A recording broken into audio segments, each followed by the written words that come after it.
Useless. Itulah kata Lewis setelah qualifying Hungarian Grand Prix kemarin, dan sesuai janji gue, ketika Lewis Hamilton gagal meraih podium di Hungarian Grand Prix kemarin, gue akan bahas mengapa musim 2025, yang dimana merupakan musim debut bersama Ferrari, jadi mimpi buruk gini. Ya, tahu sih ini Ferrari yang kita bicarakan, tapi kok bisa sampai separah ini gitu. Nah, hari ini gue mau bahas, ada apa dengan Lewis Hamilton?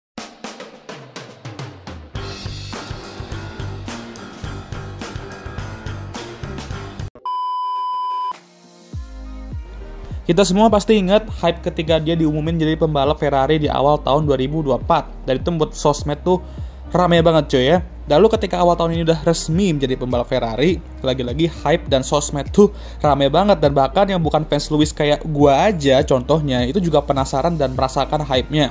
Kayak, wow, ini tuh cuma mimpi aja dulu, kayak cuma rumor-rumor doang, mimpi doang yang mungkin gak bakal terjadi. Tapi sekarang mimpi itu jadi kenyataan, dan itu wow faktornya ya. Nah, sekarang gue mau bahas beberapa aspek lainnya yang mungkin bakal kurang enak didengar dan ternyata juga jarang dibahas juga sebenarnya di awal musim ya. Nah, yang gue mau bahas tuh ini, ketika Lewis join Ferrari, selain fans Carlos yang kesel karena idola mereka harus tergusur karena pembalap 7 kali Jordan mau join tim paling ikonik di F1 ini, perlu dipertanyakan juga apakah merekrut Lewis Hamilton yang sudah berusia 40 tahun ini merupakan keputusan yang tepat, apalagi dalam aspek jangka panjang. Iya, gue tahu, performa dia masih ada walaupun gak sebagus dulu, atau lebih tepatnya dia tidak diberikan mobil yang kenceng dalam beberapa tahun terakhir. Tapi secara jangka panjang, ini bisa jalan gak nih gitu kan? Gak usah berhasil dulu deh, jalan dulu yang penting gitu. Bisa nggak gitu? Sampai setidaknya 4-5 tahun. Well, kalau lihat Nando sepertinya sih bisa aja ya. Buktinya kemarin encok-encok masih bisa posisi kelima dia. Mengerikan. Usia udah 44 tahun ya kan? Tapi itu kan Nando. Kalau Lewis kita masih harus lihat. Lalu goalsnya tuh apa? Gelar ke-8 atau cuman jadi tim Hore aja bantuin Charles jadi Jordan itu? Nah, ini benar-benar perlu dibicarakan dulu. Kalau kita ngomongin soal gelar ke-8, itu bakal sulit sekarang. Pertama, apakah performanya masih bisa mengalahkan yang muda? Apakah mobilnya nanti bisa kenceng atau kalau mau lebih simpelnya dominan? Dan akankah Ferrari dengan Lewis pun masih belum tobat-tobat juga? Nah, ini kan perlu dipertimbangin juga gitu harusnya. Jangan cuma karena hype gede aja yang diandelin, karena itu udah jelas pasti ada lah. Cuman kita juga pengen lihat hasil on track gitu. Lalu ada juga Charles Leclerc, yang tentunya nggak akan mudah untuk dikalahkan. Plus, ya ini banyak banget ya BTW ya, plusnya ya. Lewis kan selalu balapan dengan tim yang menggunakan mesin Mercedes. Dan di 2025, untuk pertama kalinya, Doi nggak akan balapan dengan mesin Mercedes, yaitu mesin Ferrari ya sekarang ya. Jadi dari aspek itu juga perlu adaptasi dan diharapkan juga cepat adaptasinya ya, jangan lama-lama gitu. Nah, itu kan beberapa aspek yang main penting juga untuk Lewis di musim debut bersama Ferrari. Tapi kocaknya yang gue bilang tadi itu hampir nggak pernah gue lihat orang-orang tuh bahas aspek yang gue sebut tadi gitu. Malah sibuk bahas aura farming lah, Maranello jadi dingin kali, ada Lewis lah, sudah siap gelar ke-8 lah, gile terlalu jumawa sampai lupa langit. Langsung dikasih paham sama realita ketika mobil Ferrari terlihat lontong sekali di awal musim ya. Apalagi di kondisi hujan tuh gado-gado gitu. Lewis finish di posisi ke-10 di debutnya bersama Ferrari di Australia ya, dimana itu juga merupakan salah satu debut pembalap Ferrari terburuk juga gitu. Namun dia mampu comeback sedikit ketika dia meraih sprint pole dan kemudian sprint win di China, ya, dimana habis itu jumawa lagi ya kan tifosi padahal masih sprint gitu ya. Langsung dikasih paham lagi sama realita ketika mereka underperform di qualifying dan main race-nya, yang dimana kedua Ferrari itu lalu kena diskualifikasi. Setelah itu Lewis cukup struggle dan tidak finish lebih dari posisi kelima selama 4 balapan selanjutnya. Walaupun di Miami Sprint sempat dapat podium, finish di posisi ketiga dia berkat strategi yang bagus dari Ferrari. Iya guys, Ferrari itu sebenarnya dari segi strategi sekarang udah mulai waras kok. Kalau ngelelucon aja juga sekali-sekali doang, palingnya nggak sesering dulu gitu. Cuman ya gitu, ketika mobilnya bagus, strateginya jelek. Dan ketika strateginya bagus, mobilnya malah jelek. Suka gitu emang, makanya gue rada-rada kesel juga tuh ya. Lalu berapa balapan solid kayak di Imola di mana dia KO di Q2 tapi masih bisa finish di posisi keempat dengan strategi yang cukup oke, strategi oke lagi ya kan. Lalu ya selalu finish di poin selama berapa balapan ke depan. Cuman ya gitu, nggak cukup buat podium. Ada chance tuh di British Grand Prix. Cuman nggak tahu kenapa Doi nggak bisa mengejar Nico Hülkenberg yang meraih podium pertamanya di F1 di kondisi gado-gado. Gelo nggak tuh? Kalah duluan sama Sauber kalau soal podium musim ini. Ya dan kali lah. Tapi mimpi buruk Lewis mencapai titik tertinggi di 2 balapan terakhir. Di Belgia, gagal tembus ke Q2 di sprint quali, dan quali biasa pun juga sama gitu. Jadi start paling belakang. Di race utama bisa comeback dan ngamuk sedikit untuk finish di posisi ke-7, tapi ya balik lagi, bukan hasil yang diinginkan. Ya, tapi bisa dibilang tuh juga posisi andalan dia di musim ini sih ya. Lalu di Hungaria, kemarin tuh, dimana salah satu track dimana dia tuh meraih kesuksesan besar ya. Malah Armstrong dengan gagal tembus ke Q3, sementara rekan timnya dapat pole position. Lalu terjadilah momen dimana Lewis mengungkapkan kalau mobilnya tuh ada pace, cuma salah pembalap aja, yaitu maksudnya dia gitu ya. Charles aja bisa pole, masa gue di sini ya kan? Gue merasa nggak berguna, dan Ferrari kayaknya butuh pembalap baru. Nah, ini nih yang gue sedikit kecewa, tapi di saat yang sama, gue bisa paham. Karena gini, kalau kita lagi underperforming, apalagi di Ferrari ya kan, pasti adalah merasa kesel dengan diri sendiri gitu. Lalu ditambah musim debutnya berjalan jauh dari ekspektasi dan rencana.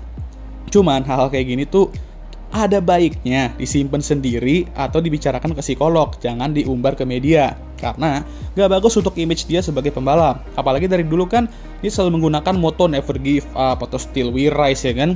Selain image, ini bisa jadi semacam sinyal juga untuk rival-rivalnya untuk sadar tuh, oh ya, dia lagi underperforming nih dan lagi nggak percaya diri. Kita sikat aja terus nanti saat balapan ya kan. Dan kemarin di Hungaroring, Max bisa dibilang ya melakukan itu. Dimana Max tekan dia untuk membuat kesalahan itu, yang dimana dia melebar itu ya. Jadi anggap aja kayak momen cilekba gitu, jump scare ya kan. Yang dimana itu juga sebenarnya tipikal Max banget sih. Biasalah. Jadi bisa aja Max memanfaatkan Lewis yang saat itu lagi titik PD-nya tuh rendah banget, mobilnya lelet, ban tua untuk melakukan manuver itu. Yang dimana dia juga kira lolos karena emang itu karena murni Lewis yang kaget aja gitu ya, dan dia nggak nyentuh sama sekali. Dan faktor mobil juga main. Untuk adaptasi mungkin iya, tapi harusnya nggak selama itu. Apalagi dia merupakan 7 kali Jordan. Tapi kalau misalnya lama pun ya gue nggak kaget sebenarnya, cuman jadi masalah aja karena Ferrari butuh Lewis untuk perform. Mobil Ferrari musim ini tuh dari awal gue bilang ya, gue selalu bilang nih, potensinya tuh ada. Apalagi ini kan juga udah rombak total dari musim lalu. Cuman ya karena itu juga kekurangannya pasti juga mulai kelihatan tuh, udah mulai kelihatan dari awal musim. Sehingga potensinya yang harusnya ada itu kekunci. Masalah ride height mereka salah satunya tuh yang jadi penyebab mereka kena diskualifikasi di China. Floor mereka tuh jadi gampang terkikis ketika mereka ride height-nya rendah gitu ya. Lalu mereka membawa beberapa update yang dimana sedikit demi sedikit mulai kebuka potensinya, tapi masih jauh banget dari McLaren. Lalu, kelemahan Ferrari musim ini yang udah jelas banget yang udah gue sebut juga tadi, ialah kondisi gado-gado atau hujan. Jadi gini, ketika kondisi track tuh dingin atau ada hujan tuh gado-gado, ya di sini Ferrari tuh lemah banget gitu. Dan sangat disayangkan, karena di kondisi seperti ini Lewis tuh biasanya strong. Tapi kalau mobilnya nggak mendukung, ya mau gimana toh? Dan yang terakhir, faktor Ferrari. Dan bukan, ini gue bukan bahas soal kelawakan mereka, karena itu udah pasti cuy. Maksud gue ialah, setiap tim besar pasti memiliki tekanan tinggi. Cuman kalau di Ferrari itu, beda lagi levelnya, dan gue pun juga agak susah ngejelasinnya. Tapi kalian pasti ngerti lah maksud gue kan, kayak hawanya tuh pasti beda lah dibandingkan di Mercedes, McLaren, atau Red Bull. Di Ferrari, kalau udah underperforming kayak gini, biasanya tuh akan susah untuk comeback karena tekanannya setinggi itu. Dituntut harus juara terus, dan lain-lain. Apalagi udah puasa gelar Jordan lama juga. Jadi ini main ngefek juga ke Lewis yang saat ini lagi underperforming. Jadi kesimpulannya, join Ferrari meskipun awalnya gede, hype-nya dingin, terus punya ekspektasi lebih, ternyata tidak semenyenangkan itu, bukan? Jangan so iya deh. Yeah. Jadi untuk Lewis, oke lah, 14 balapan musim ini nggak dapat podium sebiji pun. Tapi masih ada 10 balapan lagi musim ini untuk memastikan rekor 100% podium rate dia per musim itu terus berjalan. Jujur aja, musim ini berapa rekor dia hancur atau terputus karena underperforming ini. Tapi ingat teori Seipel 2020, rekor pun suatu saat nanti pasti akan pecah atau putus. Jadi itu hanyalah bonus sebenarnya. Yang penting, Lewis di paruh musim kedua ini konsisten aja tembus Q3, jangan sampai KO lagi di Q2 to Q1. Beberapa kali mengalahkan Charles karena head-to-head mereka agak underwhelming juga, di mana Charles tuh unggul 10-4 di qualifying, dan di race Lewis juga baru finish di depan Charles 2 kali. Sementara jumlah podium Charles tuh udah 5 dan Lewis juga masih 0. Jadi ini Lewis perlu ya dapat podium juga lah, sekali lah minimal gitu ya.